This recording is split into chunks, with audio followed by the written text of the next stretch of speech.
What's going on? Today on Dylan Talks Tone, we're going to talk about the difference between microphones and pickups. Today, I'm drinking Cherry Street Brewing Company from Georgia. Literally bought it because of what was on the can. It's an IPA. It's really good. To the guy that wrote into the comments saying, when you drink something in your videos, it's distracting. If you're that easily distracted, that sounds like you need to get that checked out. So, that's good. I'm going to have a beer. We're going to talk about the difference between pickups and microphones. So why are we talking about microphones on a guitar channel?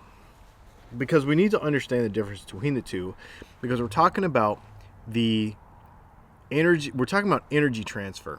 When we understand how a guitar really works from the fundamentals of it, and we have this whole series coming about guitar setup, but understanding the fundamentals of how a guitar works and how it makes sound is important.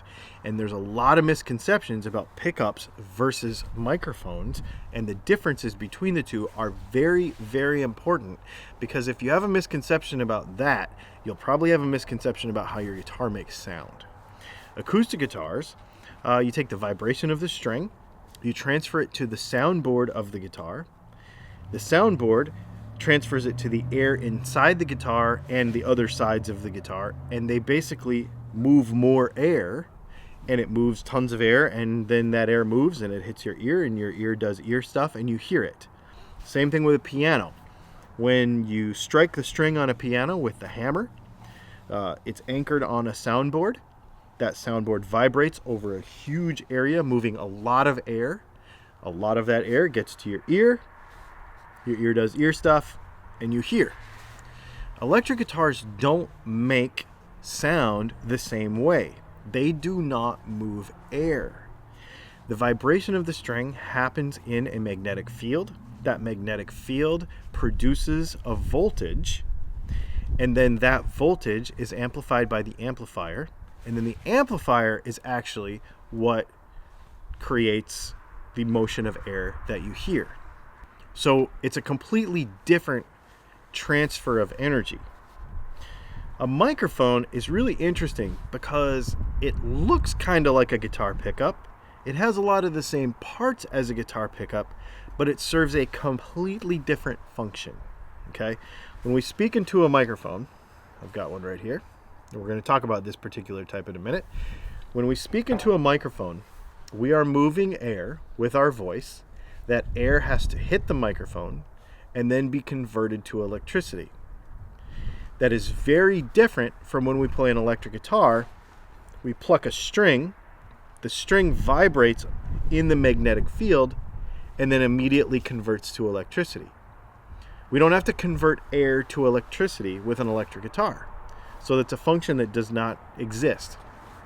With a microphone, depending on the style, we're going to talk about three styles. We're going to talk about dynamic, condenser, and ribbon. So a dynamic microphone is basically going to have a coil wrapped around a magnet, for lack of a better word. Okay, so it's going to be a coil wrapped around a magnet, and it's going to be sort of almost like a spring, if that makes sense. And on top of that is going to be a diaphragm, and that diaphragm it sort of looks like a drum head, okay, and that is sensitive to sound pressure changes as we speak. And so as we speak, the sound waves come and they hit that diaphragm.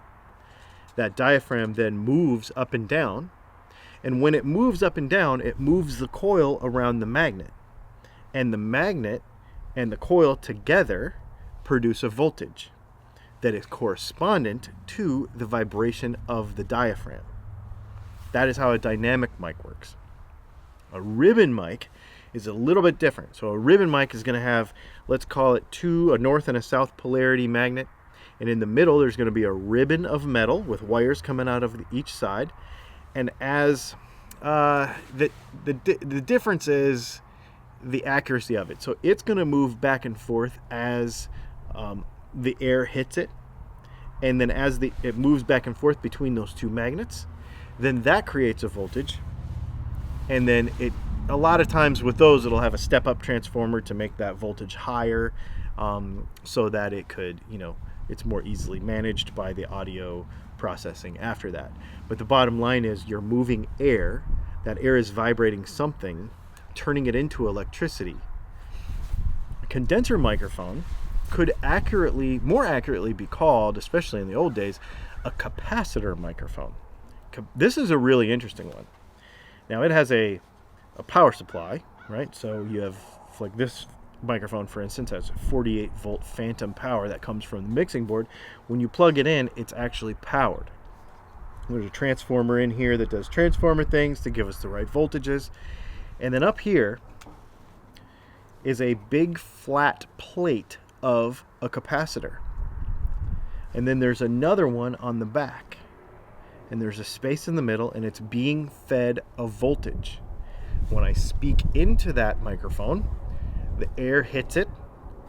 It vibrates the front plate of the capacitor. That's why most condenser microphones will have like a very specific, you only talk into one side. You notice how this one you can tell where you're supposed to talk into.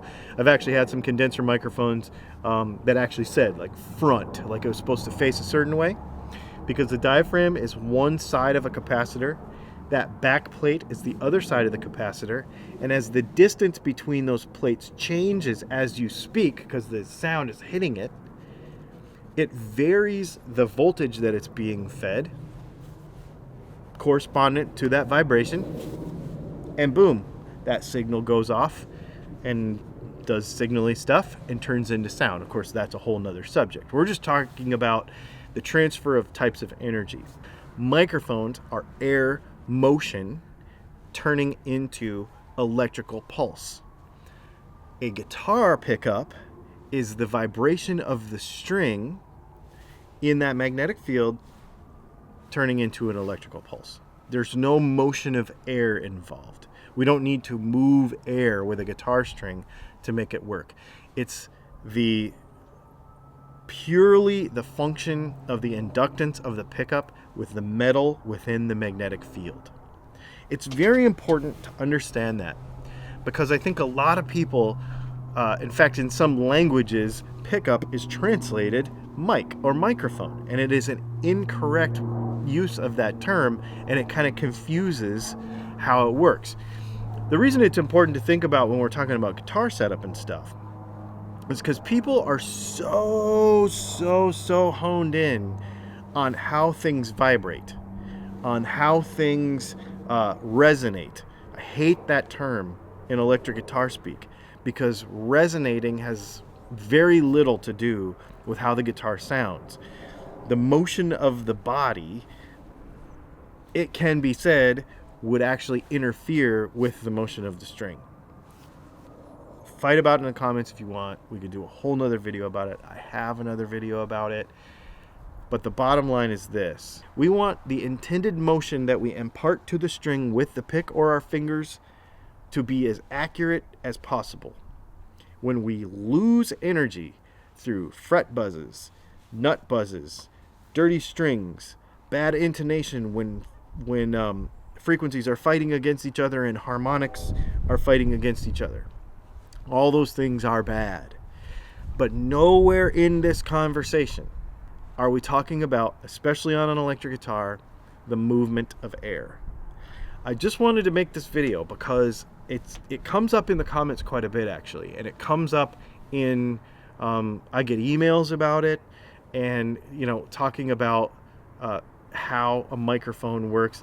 What happens is a lot of people, when they ask me questions, I can tell that they're basing their knowledge on the theory based on how a microphone works and thinking about air motion, and it's just not applicable to an electric guitar really in any way, shape, or form. I tell you, thanks a lot for putting up with this, because this is one of those things nobody ever actually asked for this video, but I think by the way comments are at, you get comments and people ask and stuff, so I wanted to kind of explain that. Let me go ahead and grab my phone, and we're gonna go over a couple of comments from the last video about single coils versus stacked humbuckers, stacked single coil stuff. Pixelot says string quote-unquote nodes occur at the same distance for each string, but the pole pieces are not the same distance on wide-range humbuckers. Does that mean 3-string harmonics will be audible, but the other 3-string harmonics will be silent if the note is over one of the set of 3 pole pieces?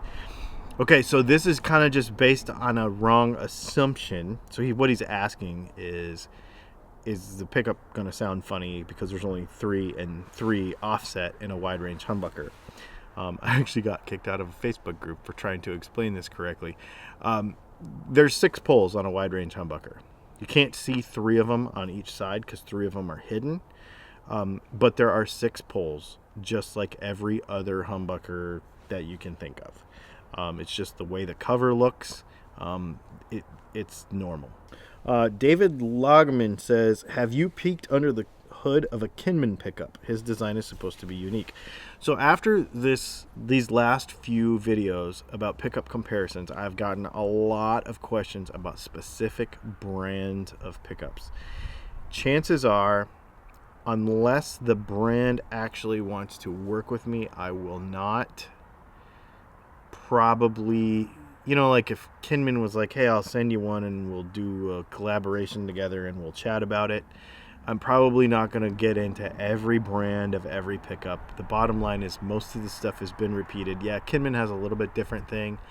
I am working on a couple of those collaborations with other pickup brands so that we can explain some unique stuff. And I'll get back to you on that. I think it's going to be pretty cool. But I'm not going to just buy a bunch of pickups and start doing a bunch of comparisons unless it's really, really unique stuff. Ed Petrick says, or however you say his name, hey Dylan, I've noticed in the last few months you've been doing your videos outdoors. Did you piss off Mama and she kicked you out to the backyard? Maybe if you promise to be nice, she'll let you stay in the garage. First of all, I didn't marry my mama.